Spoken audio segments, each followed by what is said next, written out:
Mazkur tanlovda 18 yoshdan 30 yoshgacha bo'lgan doirachilar ishtirok etib, ishtirokchilar uchun 2 bosqichli ijro talabi belgilangan edi. Birinchi shart usta Olim Komilov ijodiga mansub Qo'sh Qars asarining ikkinchi qismi To'ychi Inig'omov ijro yo'lida ijro etish edi. Ushbu talab milliy ijodkorlik an'analarini asrab-avaylash va ustozona maktabni davom ettirishga xizmat qiladi.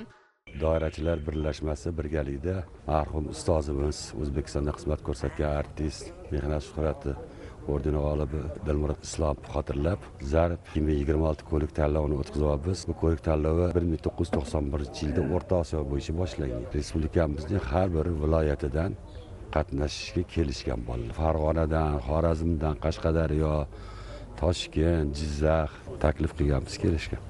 Ikkinchi shart esa erkin ijro bo'lib, unda ishtirokchilar o'z ijodiy imkoniyatlarini keng namoyish etishlari mumkin. Ijro uchun 10 daqiqagacha vaqt ajratilib, sahnada solist bilan birga maksimum 7 nafargacha urma zarbli cholg'uvchi qatnashishi belgilangan. Bunda qatnashchilar faqat doira cholg'usida ijro etishi shartligi alohida ta'kidlandi. Shuningdek, ishtirokchilar Qo'sh Qars asari Dilmurod Ismoilovning Ustozlardan doira saboqlari nomli o'quv qo'llanmasidagi nota matni asosida ijro qilishdi.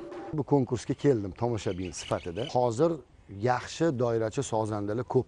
O'ziga yetarcha hammasini qanaqadir jihatlari bor. Juda ko'pchilik tayyorgarlik ko'ryapti. Hamma uchun yo'nalish mana e'lon qilingan ikkita shart bo'yicha. Qo'sh Qars asarining ikkinchi qismi o'sha nisbatan murakkabroq bo'lgani uchun qo'yilgan. Bu yoqqa chiqqan doirachi, misol uchun g'olib bo'lmasa ham, keyinchalik katta sahnaga o'sha zina vazifasini, zinapoya vazifasini o'tab berishi mumkin bu sahna.